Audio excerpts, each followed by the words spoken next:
जय हिंदू राष्ट्र मित्रों। आज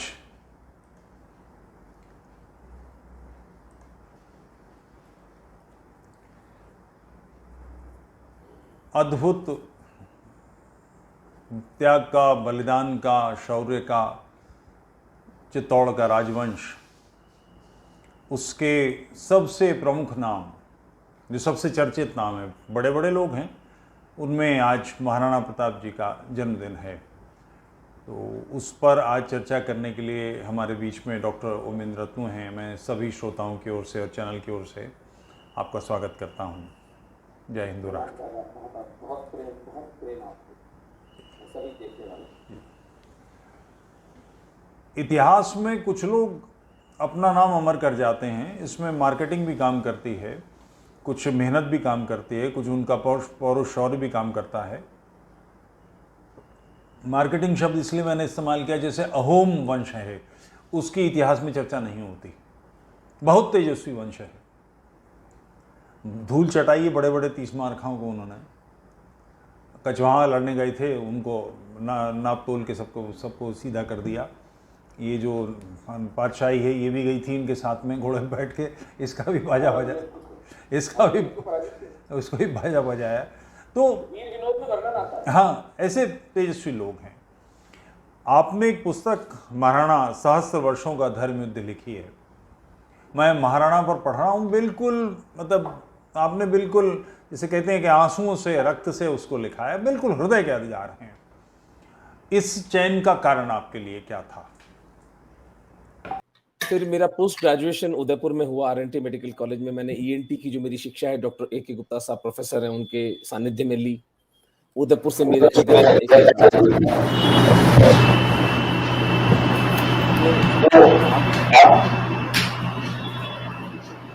वो तो म्यूट कर, क्या हुआ? एकदम से गूंज रही है आवाज एकदम। अब देखिए, अब ठीक, अब ठीक है। अब आपको सुनाई दे रही है मेरी वाणी? बहुत बढ़िया, साफ। बस तो अब ठीक है। उसको थोड़ा सा वॉल्यूम ज्यादा हो गया दिखता था। तो फिर जैसा कि अपने आप को मैं बड़ा जागृत हिंदू समझा करता था, annals and antiquities of Tod और वीर विनोद को पढ़ने से पूर्व, और जब इन महाराणाओं का इतिहास मैंने पढ़ा, बापा रावल से लेके महाराणा राज सिंह जी तक, मुझे विश्वास नहीं हुआ कि इतना यशस्वी राजघराना, और उसके नाम ही नहीं पता हमको। उदाहरण, महाराणा हमीर सिंह। महाराणा हमीर सिंह ने इस दिल्ली सल्तनत की तथाकथित सुल्तान को 6 महीने तक अपने यहां पर मोहम्मद बिन तुगलक को कैद करके रखा।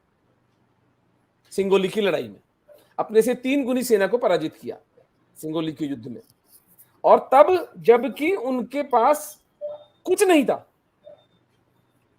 1303 में अलाउद्दीन खिलजी ने रावल रतन सिंह की हत्या करके महारानी पद्मिनी के साथ में जब जौहर हो चुका था, चित्तौड़ का नाम बदलकर खिजराबाद कर दिया गया था। अच्छा, ये लोगों को नहीं पता इस बात का। नहीं पता है, लेकिन चित्तौड़ का नाम खिजर खान उसका बेटा था, अलाउद्दीन खिलजी का। 15 दिन तक उसने चित्तौड़ के प्रत्येक हिंदू मंदिर का सर्वनाश करने के बाद अपने बेटे को सौंप कर वो चला गया, खिजराबाद नाम रख के। लेकिन चित्तौड़ की महिमाशाली जनता और हमारे सिसोदिया राजपूत, इन्होंने कभी खिजराबाद नाम स्वीकार नहीं किया, इसलिए राजस्व रिकॉर्ड में कभी भी खिजराबाद नहीं एंट्री हुई। ये लोकश्रुति है कि खिजराबाद नाम हो गया था। और 30 साल के अंतराल में 1303 से लेकर 1333 के बीच में 9 पीढ़ियां सिसोदिया राजपूतों की वीर गति को प्राप्त हो गई चित्तौड़ को पुनः ग्रहित करने में। और 1333 के आसपास महाराणा हमीर सिंह उसको लेते हैं। और आप इस पुस्तक में महाराणा हमीर सिंह की कथा पढ़िएगा। कोई बॉलीवुड हॉलीवुड का लेखक भी क्या कहानी लिखेगा जो वाकई महाराणा हमीर सिंह जी के ऊपर बीती। अगर लघुता में बता सकूं, निराश होकर ये जा रहे थे जल समाधि लेने, या त्याग करके जा रहे थे इस युद्ध को। द्वारिका केलवाड़ा में रहते थे, और जब 9 पीढ़ियां निकल गई तो उन्होंने कहा कि अब ये मेरे बस का भी नहीं है। ये मैं महाराणा हमीर सिंह की बात कर रहा हूं। रास्ते में खोड़ नाम का गांव आता है, वहां पे एक चारणी बरवड़ी देवी थी। वो बहुत उस वक्त उनकी प्रसिद्धि थी, तो वो उनसे पूछते हैं वीर मुंह कैसे उतरा हुआ है? तो बोला कि क्या बताऊं, मैं मेवाड़ का वैसे तो महाराणा हूं, लेकिन ना मेरे पास चित्तौड़ है, ना सेना है, ना पैसा है, ना धन है। तो उन्होंने कहा तू वापस जा, चित्तौड़ तुझे मिलेगा, मेरा आशीर्वाद है। तो उनका भाई क्या मजाक करती है, मेरे पास 5 घोड़े नहीं, मेरे पास अपने परिवार को खिलाने का पैसा नहीं, अन्न नहीं है। उन्होंने बोला मैं कह रही हूं जा, मेरा बेटा आएगा 3 महीने बाद 500 घोड़े लेकर और पर्याप्त धन लेकर, जब तेरे पास धन आ जाए तो लौटा देना। तो मैंने इसमें देखा पुस्तक में कि ब्रिंक ऑफ डिजास्टर पे जब विजय सिसोदिया घराना पहुंच गया था, तब दैवी सहायता आती है और बारू बारठ 3 महीने बाद 500 घोड़े लेकर पहुंचते हैं और हमीर सिंह वहां से भीलों के साथ अपना सेना का पुनर्निर्माण करके सिंगोली के युद्ध में मोहम्मद बिन तुगलक को पराजित करके चित्तौड़ पुनः ग्रहित करते हैं। और कितना यशस्वी राजा हुआ था वो। तो ऐसे लोगों के जब नाम मिटा दिए गए और तुगलकों का झूठा साम्राज्य हमारे गले उतारा गया, हमारे स्कूलों में दिल्ली सल्तनत, जो 30 किलोमीटर दिल्ली से मेहरौली तक के गुंडों की अराजकता थी।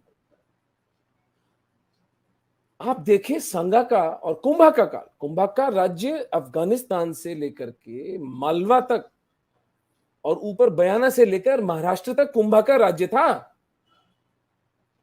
जयपुर, सांभर, मालपुरा, ये सुंगा कुंभा जीत चुके थे। कोई जिक्र ही नहीं है कुंभा का। 32 दुर्ग जिस आदमी ने अकेले बनवाए, 1800 ग्रंथों पर टीका लिखवाई उनके राज्य में, खुद ने लिखी। चंडी शतक, श्रृंगार शतक, संगीत मीमांसा कहते हैं संगीत पर, कर्नाटिक वोकल, दक्षिण भारतीय संगीत के ऊपर एक बड़ा प्रामाणिक ग्रंथ माना जाता है। ये कर रहे थे कुंभा। लियोनार्डो डा विंची को दुनिया का सबसे बड़ा जीनियस कहा जाता है। 56 युद्ध कुंभा ने जीवन में लड़े, एक भी नहीं हारे। इसमें एक तो चांपानेर की संधि हुई मालवा और गुजरात के सुल्तानों के बीच में कि चलो मिलके मारते हैं इसको, दोनों को एक साथ पराजित किया। 32 दुर्ग बनवाए और विजय स्तंभ आज कोई आर्किटेक्ट नहीं बना सकता दादा। आज की टेक्नोलॉजी के साथ विजय स्तंभ नहीं बन सकता जो 500 वर्ष पूर्व कुंभा ने बनाया था सारंगपुर के युद्ध की स्मृति में। नाम ही नहीं पता आपको। भारतवर्ष में 500 लोग मिलेंगे जिनको कुंभा का नाम पता होगा। इससे करोड़ों 100 करोड़ हिंदुओं को अपने सबसे यशस्वी महाराणा का नाम ही नहीं पता, जिसकी वजह से हम आज हिंदू हैं। इनमें से एक एक नाम, एक व्यक्ति, देखिए 1000 वर्ष कोई छोटा कालखंड होता है दादा। 30-35 पीढ़ियां, एक राजा इनमें से ऐसा नहीं हुआ जिसने जाके मुसलमानों से संधि कर ली हो। क्या दुख नहीं उठाए इन्होंने। और विलक्षण बात, हमीर के समय एक घटना घटती है। हमीर से पहले रावल रतन सिंह जी, रावल भुवन सिंह और ये सब थे, रावल जैत्र सिंह। रावल जो उपाधि भीलों की दी हुई थी, राज्यत्व, वरत्व, लक्ष्मीयत्व, ये रावल शब्द वहां से बनता है। राज्य, वरत्व और लक्ष्मीयत्व। हमीर के समय पर उनके पूर्वज से राह पो कहते हैं नहीं, अब हम रावल नहीं रहेंगे, अब हम भगवान शिव के राज्य के दीवान हैं। We are the caretakers. कितने रूटेड, कितने एंकर्ड लोग थे ये, कि हम सिर्फ दीवान हैं, राज्य महादेव का है। ये मानवता की चेतना में एक छलांग थी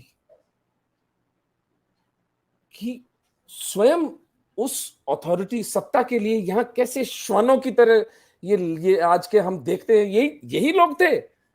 इन्हीं के नाम बदल बदल के यही मानवता का संघर्ष। सत्ता के लिए आदमी क्या नहीं करता। सो ऐसे तिरोहित कर दी उस सत्ता को और कह दिया कि हम केवल शिव के दीवान हैं, महाराणा कहलाए। पूरे विश्व में सब महाराजा कहलाते हैं, ये महाराणा कहलाए। और उसका परिणाम ये था एक कॉल पे पूरी मेवाड़ की जनता धरती छोड़ के पहाड़ों पे चली जाती थी। मुसलमानों से जितने युद्धों में इनकी जीत हुई है वो इसलिए हो पाई, जिसको शुष्क भूमि नीति कहते हैं, यानी स्कॉर्च्ड अर्थ पॉलिसी। जब मुसलमान आक्रांता यहां आते थे तो न उनको फसल मिलती थी, कुओं में जहर डाल दिया जाता था, गांव के गांव खाली कर दिए जाते थे और मवेशियों को सब, गाय बकरी भैंस सब ऊपर पहाड़ पर। और दशकों तक भील, हमारे यशस्वी भील पूर्वज इस पूरी जनता की देखभाल किया करते थे। और ये एक दो नहीं, हर राणा के समय में हुआ, लेकिन विशेषकर बापा रावल के समय, हमीर के कालखंड में, प्रताप के समय और महाराणा राज सिंह जी, इनके समय में तो ये रिकॉर्डेड है, पूरा का पूरा डॉक्यूमेंटेड है। तो चूंकि ये अपने आप को महादेव का दीवान कहते थे और उसी तरह इनका आचार व्यवहार होता था, इसलिए जनता इनके एक इशारे पर, उस वक्त क्या बूढ़े लोग नहीं होते थे, गर्भवती महिलाएं नहीं होती होंगी, दूध पीते बच्चे नहीं होते होंगे, यही जीवन था, इससे अधिक कष्टपूर्ण जीवन ही था। लेकिन अपने राणा के एक आदेश पर दशकों के लिए पहाड़ों में गूलर के फल और मक्का के बीज खाकर ये लोग अपना निर्वहन करते, लेकिन अपनी स्वतंत्रता और अपने आत्मसम्मान पर कोई समझौता नहीं करते और अपने राणा की रीढ़ बन के खड़े रहते।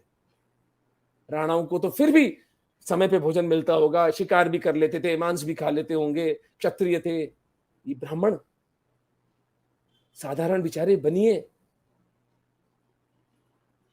पत्ते खा खाकर, कच्चे आम खा खाकर जीवित रहते थे, तब जाकर के हिंदू बचे सर। ठीक बात है, ठीक बात है, बड़ी बात है। धर्म ऐसा ही पथ है, इसके लिए ये सब तो छोटी बात है। जो कुछ भी किया जा सके करना ही चाहिए। लेकिन जिन्होंने किया, हम हाँ। उनको याद स्मरण तो करें। इसलिए आपने पूछा ना कि कौन लिखा किताब, तो इसलिए पुस्तक लिखी कि इन मैं इनको सेलेस्टियल बीइंग्स, इन देव पुरुषों के चरणों में एक विनम्र धन्यवाद, बस, और कुछ नहीं, और कुछ। ठीक बात है। बहुत सुंदर ढंग से आपने बात रखी। इसमें जो सर्वाधिक प्रसिद्ध नाम है, ये कोई तुलना नहीं है आपस में, ये एक देवता की दूसरे देवता से तुलना का कोई मतलब नहीं, मगर महाराणा प्रताप का नाम सर्वाधिक चर्चित है। आपने भी इसमें अच्छा खासा उन पर पन्ने लगाए हैं, लिखा है। उनके व्यक्तित्व में ऐसा क्या था कि वो सर्वाधिक चर्चित हुए आपके निकट? मैंने दादा इसको ना बहुत आधुनिक परिप्रेक्ष्य में समझने का प्रयास किया, प्रताप के चरित्र को। और जो बालक होता है ना, उसके मन पर उसके आसपास की घटनाओं का बहुत प्रगट प्रभाव पड़ता है। बालक होता है वो कॉमेडी, वो विनोद को नहीं समझता है। एडल्ट लोग तो अपनी कॉमेडी को हम समझते हैं, कह रहे इसने मजाक में एक बात कही होगी। बच्चा मजाक नहीं समझता, बच्चा हर चीज को पर्सनली लेता है, उसका स्वभाव होता है ना बच्चे का, वो कोमल हृदय होता है। प्रताप को उनकी मां के साथ, जयवंता बाई के साथ, चूंकि उदय सिंह जो थे, उनका बाल्यकाल जो बहुत ट्रॉमेटाइज था, ये वही उदय सिंह हैं जिनको पन्ना धाय ने अपने बेटे चंदन की बलि देकर बचाया था। तो उदय सिंह ने वो सब देखा था अपनी आंखों से जब वो बालक थे, उनका मन कितना ट्रॉमेटाइज था। तो उदय सिंह जब बड़े भी हुए, उन्होंने राज्य जीता भी, मावली के युद्ध में उन्होंने वापस मेवाड़ को, बनबीर को हराकर वापस वो राजा बने, लेकिन विलासी थे। और उनका हृदय था भटियानी रानी धीरबाई पर। धीरबाई के दो बेटे थे, सगर और जगमाल, और धीरबाई की पूरी प्लानिंग थी जगमाल को मेवाड़ का राणा बनाना है, जबकि प्रताप बड़े थे। वो बालक प्रताप अपनी मां के साथ चित्तौड़ का राजमहल छोड़कर चित्तौड़ के नीचे तलहटी में कुंवरपदा में रहता है। उसकी फोटोग्राफ्स मैंने इस पुस्तक में डाली हैं, एक ब्लैक एंड व्हाइट है, एक कलर है। प्रताप जहां रहे थे वो जगह आज भी विद्यमान है हमारे सौभाग्य से। 10 सैनिक उनकी रक्षा के लिए होते थे और ऊपर से पेटी आती थी खाने की। ये अपमान सबसे बड़े राजकुमार का मेवाड़ का उन्होंने बचपन से सहा। वो चाहते तो विक्टिमहुड में चले जाते, मेरे साथ तो अन्याय हुआ, दाजी राजसा ने मेरे साथ तो न्याय नहीं किया। वो एक नेगेटिव पर्सनैलिटी ट्रेट, चरित्र उनका नेगेटिव भी बन सकता था, लेकिन उन्होंने उसको, ये आदमी इतने उदार मन का था, इसका हृदय इतना विशाल था दादा, कि इस चीज का संज्ञान ही नहीं लिया इन्होंने। उन 10 सैनिकों के साथ खुद खाना बनाते और रोज शाम को खाना खाते। वो एक ऐसी परिपाटी, वो 10 सैनिकों ने जाकर जब सेना को बताया कि यार ये अजीब सा राजकुमार है, हमारे साथ बैठ के खाना खाता है, जो राजस्थान में बड़ी फ्यूडल मानसिकता कहते हैं ना, सामंती मानसिकता, ये तो एक रूप है हमारे साथ में। और प्रताप को कुंवर में रखने का एक सुखद परिणाम यह हुआ कि प्रताप की भीलों ने एक तरह से प्रताप को बड़ा किया। और मैं इस पुस्तक में प्रस्तावना करता हूं कि यह निश्चित है कि प्रताप पर भील स्त्रियों का बहुत हृदय था, उसको बेटे की तरह उन्होंने पाला, क्योंकि कालांतर में इसी महाराणा का नाम, प्रताप का नाम कीका राणा पड़ता है। कीका का मतलब मेवाड़ी भाषा में होता है बेटा।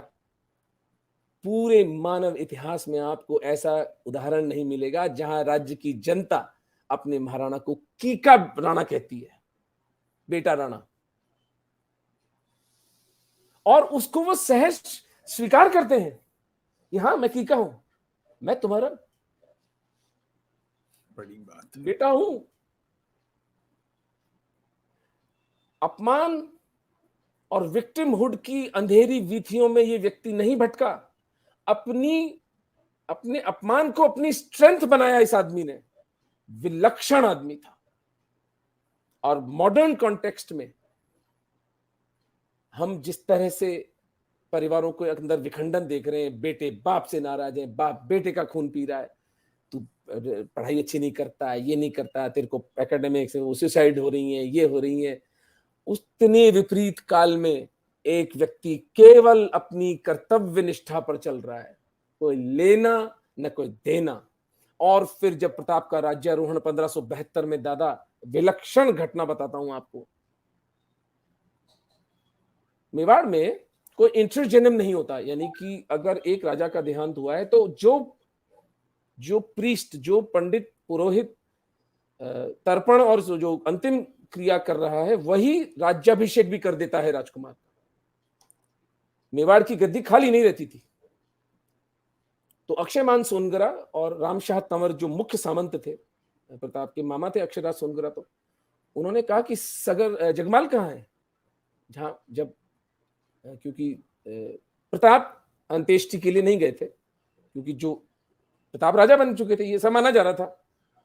तो सगर कहता है, जो कि जगमाल का छोटा भाई था, आपको पता नहीं है, दिवंगत महाराणा ने जगमाल को राजा नियुक्त किया है।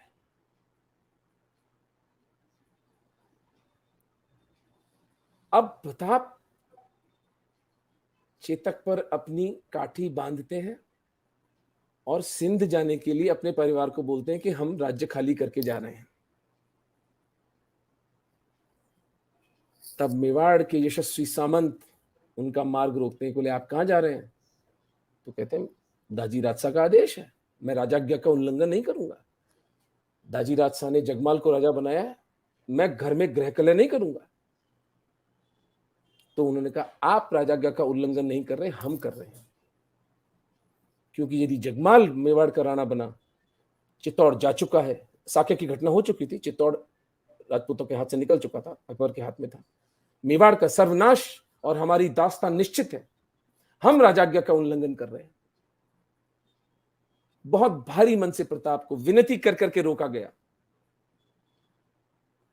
उस महाराणा प्रताप के लिए ये इस देश के कांग्रेस के दो कौड़ी के नेता कहते हैं कि हल्दी घाटी का संघर्ष प्रताप की सत्ता का संघर्ष था। सत्ता को पैर की जूती पे रखते थे वो। लेकिन जिन लोगों को आत्मसम्मान, स्वतंत्रता का कोई मूल्य ही नहीं है, वो ऐसी बकवास ही करेंगे। ठीक बात। तो ऐसा वीतराग व्यक्ति जो अपने दिवंगत पिता की आज्ञा का पालन करने से कहा मैं घर में गृह कलह नहीं करूंगा, मैं चला जाऊंगा, मैं जा रहा हूं। सामंत रोकते हैं और गोगुंदा में प्रताप का राज्याभिषेक होता है और जगमाल बैठा बैठा इतरा रहा था। वो पेंटिंग आप इस पुस्तक में देखिए, राज्यारोहण का जो चैप्टर है उसमें वो पेंटिंग है। अक्षयमान सोनग्रा और रामशाह तंवर बांह पकड़ के जगमाल को नीचे उतार रहे हैं कि आपसे गलती हुई है महाराज, सामने बैठी ये जगह प्रताप की है। यूं ये आदमी महाराणा बनते हैं। इन सामंतों का उपकार हम उतार सकते हैं? ये बात करते हैं डेमोक्रेसी की।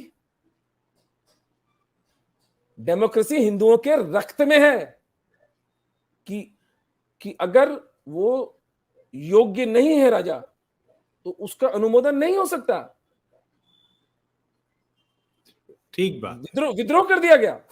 ठीक बात। देखिए आप, तो प्रताप का जो चरित्र है वो भीलों के साथ उनका रहना सहना, भीलों ने वैसे बापा रावल की 8वीं शताब्दी में राजा मांडलिक थे, उन्होंने भी रक्षा की थी, लेकिन प्रताप इस पूरे एसोसिएशन को बिल्कुल नई लेवल पे ले जाते हैं। भील उनकी आंख, उनके कान, उनके आंतरिक सुरक्षा, आंतरिक जो घेरा था 300 भीलों का। बोले जिस दिन प्रताप के ऊपर मुसलमान आके बैठ गए थे, 300 भील लास्ट उनका पहरा थे और किसी को आने नहीं देते थे वो। They were the last defence for Pratap. आराम से निश्चिंत होकर प्रताप सोते थे क्योंकि 300 भील पहरा देते थे उनका। ये उस समय का सोशल कोहेजन था। बात करते हैं सामाजिक समरसता की। इस्लामियों ने सारे संसार में आतंक को पर्याय बनाया है। हदीस है मोहम्मद के कि मैं आतंक से विजयी बनाया गया हूँ, और उसका जो सबसे बड़ा जो तोड़ में जो 25 फरवरी 1568 को साका हुआ है, उसके बारे में कुछ बताएं हमारे श्रोताओं को जानकारी। मालूम होना चाहिए कि हमारे साथ क्या हुआ है, लोगों को पता नहीं है। साका दुनिया में कहीं नहीं हुआ, हमारी धरती पर हुए साके। क्यों हुए, कारण क्या था, ये मालूम होना चाहिए लोगों को। आपने मेरी दुखती रग छेड़ दी। मालूम होना चाहिए कि हमारे साथ क्या हुआ है, लोगों को पता नहीं है। साका दुनिया में कहीं नहीं हुआ, हमारी धरती पर हुए साके। क्यों हुए, कारण क्या था, ये मालूम होना चाहिए लोगों को। देखिए, मुसलमानों का जो आक्रमण है हिंदुओं पर, उसका एक बहुत महत्वपूर्ण पहलू है दहशत। जब व्यक्ति फियर में, जब भय में जी चला जाता है, तो गीता में भगवान कृष्ण ने कहा ना, सम्मोहात स्मृति विभ्रम बुद्धिनाशो बुद्धिनाशात प्रणश्यति। तो भय एक सम्मोहन है, वो सम्मोहन जिसमें स्मृति का नाश हो जाता है। मैं कौन हूं, यू फॉरगेट। आप जब सम्मोहित होते हो, आप सिर्फ एक थॉट होता है, जिंदा बचना है किसी तरह से, चाहे मैं तलवे चाट के इसके जीवित बचूं। तो सम्मोहन जो है वो आपकी स्मृति का नाश कर देता है, स्मृति आपकी बुद्धि का नाश कर देती है। बुद्धि का नाश होने के बाद में मनुष्य क्या रहा, वो पशु हो गया। सम्मोहन कैसे तोड़ा जा सकता है? भय का सम्मोहन केवल एक उच्चतर सत्ता के आह्वान से तोड़ा जा सकता है, और वो उच्चतर सत्ता है स्वयं का बलिदान देने का संकल्प। जब व्यक्ति जीवन के मोह का अतिक्रमण कर लेता है कि मुझे मेरी स्वतंत्रता और मेरा आत्मसम्मान मेरे जीवन से अधिक प्रिय है, तत्क्षण उसकी चेतना वो छलांग लगा लेती है जो उसको मुक्त कर देती है। आपने अपनी रेल्म ऑफ कॉन्शियसनेस, आपने चेतना के अपने जगत का पूरा गुणधर्म बदल लिया। और ये विलक्षण काम राजस्थान के राजपूतों ने किया, हिंदुओं ने किया। पर्शिया में तो ये नहीं हुआ, मेसोपोटामिया में तो नहीं हुआ, एक एक करके ये राज्य गिरते गए। सीरिया में तो नहीं हुआ, 1 साल में सीरिया खत्म हो गया। डॉक्टर राम गोपाल मिश्रा लिखते हैं। उत्तरी अफ्रीका, स्पेन, यहां राजस्थान की पवित्र धरा पर आकर एक युग प्रवर्तक घटना घटती है जो इन इस्लामियों के मुंह पर भी तमाचा है। आप सोचे दादा, अगर हमारी महारानियों के मृत शरीर के साथ चौराहों पर संभोग हो रहा होता, हम लड़ सकते थे?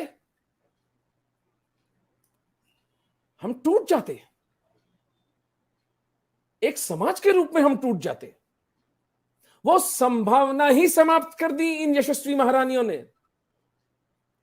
तुम्हें नाखून और हड्डियां मिलेंगी, कर लो जो संभोग करना है इनके साथ। वरना नेक्रोफिलिया जो है वो एक एस्टेब्लिश्ड प्रैक्टिस है कि मृत शरीर के साथ संभोग करना। अभी इजिप्ट में कोई 8-9 वर्ष पहले एक लॉ पास हुआ कि 7 दिन तक आप अपनी मरी हुई स्त्री के साथ संभोग कर सकते हैं। पागलों का एक बाड़ा है वो मैं उसमें नहीं जाता हूं। और देखिए, मैं कई बार जब इंटरनेशनल ट्रेवल करता हूं तो मैं प्रयास करता हूं, मैं अपने बच्चों को बोलता हूं कि या तो हम चारों साथ जाएंगे या हम सब अलग अलग हवाई जहाज में जाएंगे। ऐसा नहीं हो कि 2 इसमें जा रहे हैं 2 इसमें जा रहे हैं, ऐसा नहीं होगा। क्योंकि अब अगर मरना है तो सब साथ मर जाओ, पीछे 2 रोने को रह जाए, वो फिर बड़ी पीड़ादायक है। तो पतियों ने अपनी पत्नियों के छोटे छोटे बच्चों को बांधकर उनको जीवित जला दिया। 1, 2, 5, 10, 20, 50 नहीं, हजारों स्त्रियों को लाइन में लग के, कोई सोचने का, किसी से कोई डिस्कशन, कोई वाद विवाद नहीं हो रहा था वहां। जिस क्षण जयमल राठौड़ और पत्ता चूंडावत ने साका जौहर का निर्णय लिया तो एक व्यक्ति भी शोर मचा देता कि नहीं मैं तो नहीं जलूंगी, मैं तो नहीं करूंगी, मेरे को डर लग रहा है। तो हो सकता था क्या?